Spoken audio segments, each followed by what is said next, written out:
Blackbird 2 to Control Tower. We are about to take off on the highway of tomorrow. Stand by.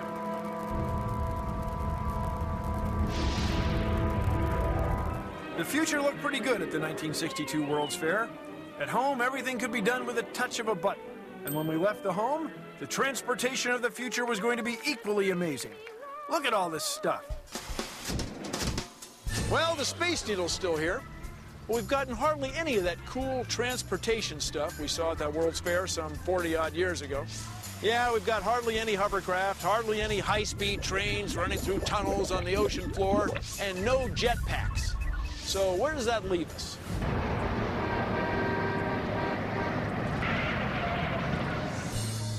Well, I guess it's settled. We're going to have cars instead of jetpacks. I admit I'm a little disappointed. But if we're going to have cars, couldn't we do a better job of it? Well, yeah, that's the way I see it. Now, here we go.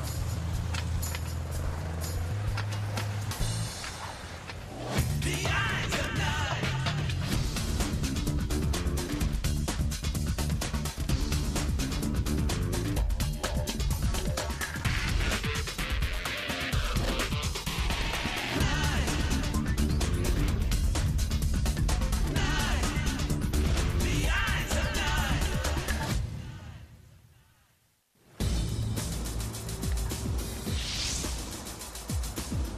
This used to be the biggest source of pollution. Factories, big industry, plants like this. But now, it's us in our cars. Transportation has become the biggest source of air pollution. Why have cars become a national obsession? You love your car. Love it. You'd rather take a car than a bus. Yeah. What are you going to do on a bus? I never take the bus. Why not? Because I got my car. This right here is a 1994 Cadillac Special Edition. I have a TV here. I have a TV back here. You don't gotta wait. You don't gotta plan your route. Just go.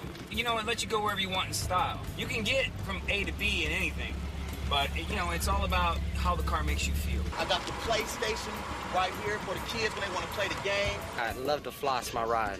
Show it off? Yeah, of course. And I get to pick up girls, you know? What's the car without girls? It's more fun in the car. Freedom. I can stop and go when I want. That's freedom in America.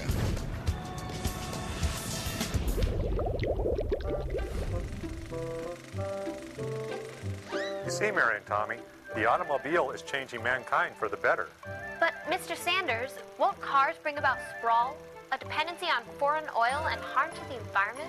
I think cars are neat, Mr. Sanders. Yes, Tommy, especially red 56 T-Bird convertibles. But Mrs. Sanders won't let me buy one.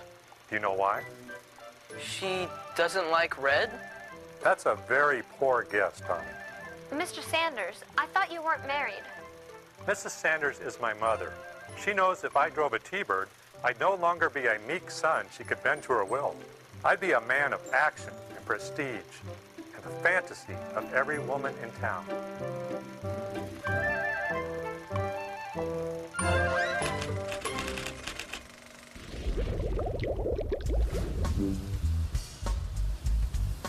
It takes a lot of energy to get a car to the top of a hill.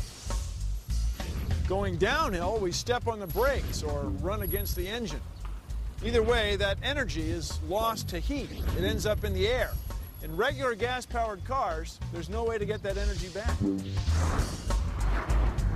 This fundamental idea of speeding up or going down or slowing down, is why it's a good idea to use a vehicle that doesn't weigh too much.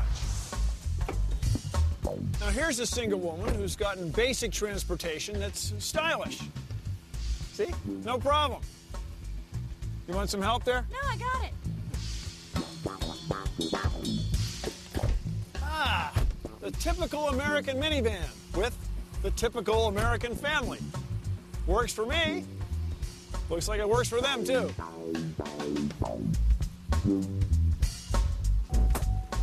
Now, this is an art director from a big advertising firm. His apartment's just a few blocks from work, but he chooses to drive this big vehicle, which is designed for military assaults over rough terrain. A couple of tons do make a difference. But I guess chicks dig these. Or do they? I got it, bro. Yeah, I'm sure you do. Pound for pound, kilogram for kilogram, drop for drop, gasoline is very high-performance fuel. It has a lot of energy. That's why we've stuck with it, lo these many years. The trouble is, burning gasoline produces emissions. Now, we can't keep pumping gasoline out of the ground forever. It's not renewable. We're going to run out.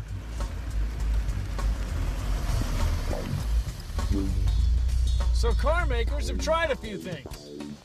This is an electric car.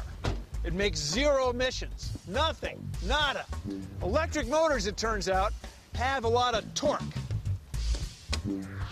Let's punch it. Let's go.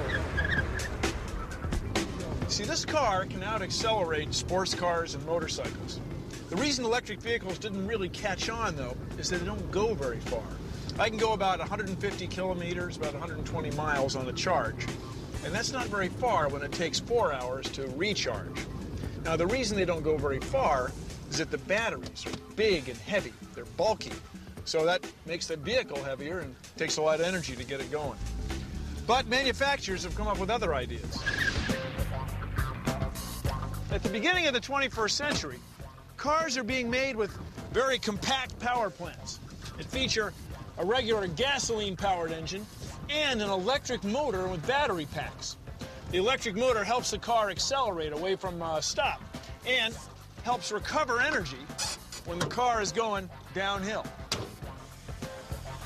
We call them hybrids. They're a hybrid of gas and electric. They go about twice as far in a liter of gas, but they're still burning emission-pumping, non-renewable gasoline.